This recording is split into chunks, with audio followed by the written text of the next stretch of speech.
Bonjour les amis, bienvenue à tous, bienvenue sur l'étoile de l'univers. Je vous retrouve aujourd'hui pour vous parler de la pleine lune du 19 novembre qui se passera à 27°15 du Taureau à 9h58 de GMT, donc il faut rajouter 1 heure en France.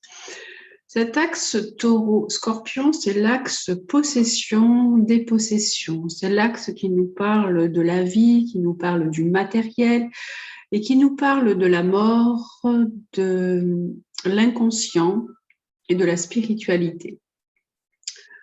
Avec une pleine lune, on a toujours la lune opposée au soleil. Les oppositions sont marquées sur le thème que vous voyez par des petits pointillés. Donc, toutes ces oppositions signifient un tiraillement. Donc, on a un tiraillement entre les forces du Soleil, de Mercure et de Mars en Scorpion et de cette lune qui est en Taureau. La pleine lune est en Taureau, donc c'est un signe de terre, c'est un signe fixe. La lune nous parle des émotions.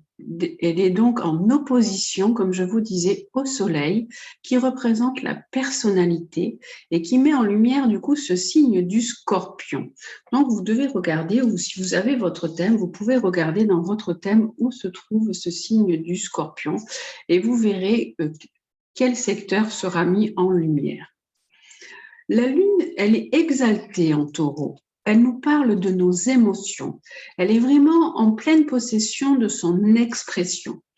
Elle nous invite à une certaine quiétude, à une certaine tranquillité, à un besoin de stabilité matérielle et affective. C'est une lune sensuelle, une lune épicurienne, qui nous propose de partager des moments de convivialité, de profiter du moment présent. Cette lune nous relie à Vénus, qui est la planète maîtresse du Taureau. Vénus, vous pouvez la voir en rose sur le thème. Elle est dans le signe du Capricorne. Elle réveille nos émotions en lien avec nos besoins affectifs et matériels.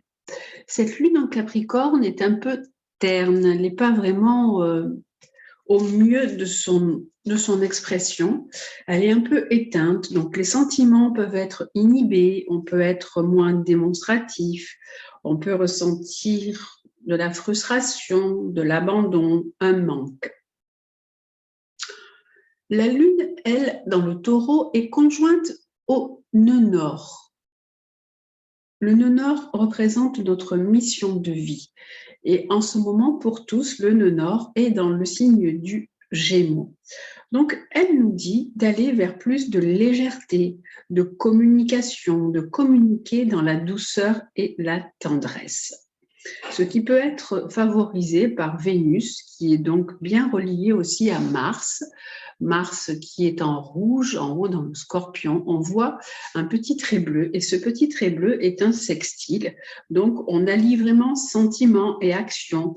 On essaye d'harmoniser le masculin et le féminin.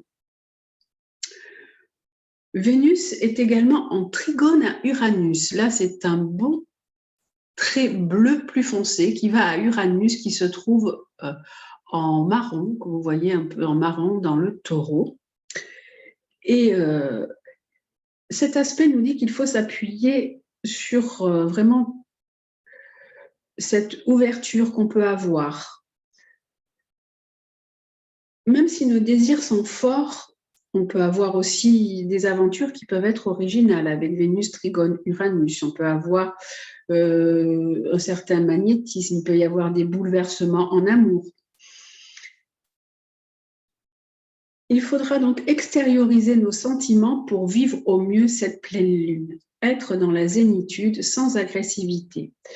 Car le Soleil, qui est dans le Scorpion, est conjoint à Mercure en violet et conjoint à Mars en rouge. Donc ce sont ces trois planètes qui vibrent ensemble. Cette configuration en Scorpion peut donner de l'impulsivité, car Mars est fort dans le Scorpion, il est en domicile et il donne de la combativité. une détermination à se faire entendre, se battre, il y a une tendance à se rebeller ou défier les autres, car Mercure en Scorpion est aussi dans un mental critique, polémique, qui peut chercher à provoquer. La communication pourra être un peu plus difficile. Il faudra donc faire des compromis, car on peut avoir tendance à chercher la petite bête et déclencher des situations compliquées et explosives, d'autant que Mars est opposé à Uranus, ce qui peut amener de la nervosité. On a également, lors de cette pleine lune, Jupiter qui est en bleu, bleu clair, dans le Verseau. Et Jupiter qui est le grand bénéfique, c'est une planète qui exagère tout, qui amplifie tout, qui dit vraiment beaucoup. Et Jupiter, lors de cette pleine lune, est en mauvais aspect à la Lune.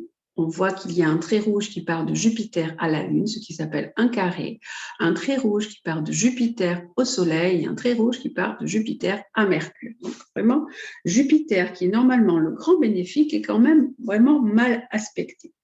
Donc cela peut donner aussi donc des difficultés avec tout ce qui est loi, administration, des problèmes, des ennuis financiers. Ça peut donner aussi des procès, ça peut donner un manque de réflexion, des difficultés dans les petits déplacements, les projets ou même avec les frères et sœurs, puisque Mercure peut représenter la fratrie.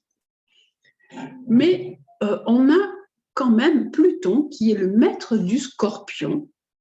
Il y a le Scorpion à 2 mètres, Mars et Pluton. Pluton, l'autre maître du Scorpion, est en bel aspect, lui, au Soleil. On voit des traits bleus. Il est en bel aspect à Mercure également. Et aussi en bel aspect à Neptune. Ce qui est propice vraiment à une transformation, à un changement en profondeur du mental, à un changement de notre personne et une transformation de nos émotions. Mercure, qui est en bel aspect à Pluton, est en sextile, nous donne une intelligence analytique et va nous permettre de chercher en profondeur dans notre mental, dans notre intelligence. Cela va nous aider à surmonter les situations difficiles. On a Neptune qui est en Vert, dans le Poisson, qui est un bel aspect aussi, alors à Mars, à Mercure et à Vénus.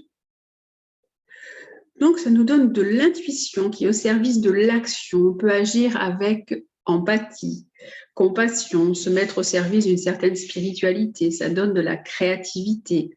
Neptune en trigone au Soleil, Neptune trigone Mercure, Neptune trigone Pluton. On doit vraiment se servir de notre intuition, de notre compassion et de notre empathie, de notre lâcher-prise. Car avec le carré qui est toujours là, le carré de Saturne-Uranus, on peut être bloqué, on peut se sentir bloqué, freiné dans nos actions. On a aussi un carré Saturne-Mars, on a Mars opposé à Uranus qui nous donne de la colère, de la nervosité, et Mercure qui est aussi opposé à Uranus, on ressent vraiment un grand manque de liberté. On a envie de faire plein de choses qui nous feraient plaisir, mais pour l'instant, on se sent freiné et bloqué. La porte de sortie à tout ça, c'est donc Neptune et Vénus. Neptune qui nous parle d'amour, qui nous parle d'amour universel, de spiritualité, d'intuition, de foi et d'empathie. Et Vénus qui nous parle de l'amour, tout simplement. Donc, il faut utiliser ce temps que nous avons, parce que nous avons Saturne carré Uranus qui nous bloque toujours, bien sûr, on est prisonnier par rapport à nos libertés. Et le temps qui est là, qui nous bloque et qui nous freine, doit être utilisé pour réfléchir, se poser. Donc cette pleine lune en Taureau nous invite à nous relier à la nature, à notre nature profonde, à la terre-mère, aux pulsations de la vie et de la terre, à éveiller nos 5 sens. Donc, prenons le temps d'apprécier ce qui nous entoure, les gens avec qui l'on est. Prenons le temps de vivre, d'être, de nous ancrer dans l'instant présent, de lâcher prise sur nos rancœurs, notre passé, notre agressivité. Nourrissons avec amour et compassion nos intentions. Honorons le féminin sacré, la beauté de ce qui nous entoure. Sachons apprécier la vie. Servons-nous de notre empathie et compassion et intuition afin de lâcher sur certaines situations complexes. Voilà donc l'explication de cette pleine lune. J'espère que cette explication vous aidera à vivre au mieux cette pleine lune du 19 novembre. Je vous dis, prenez bien soin de vous, je vous embrasse et à très bientôt.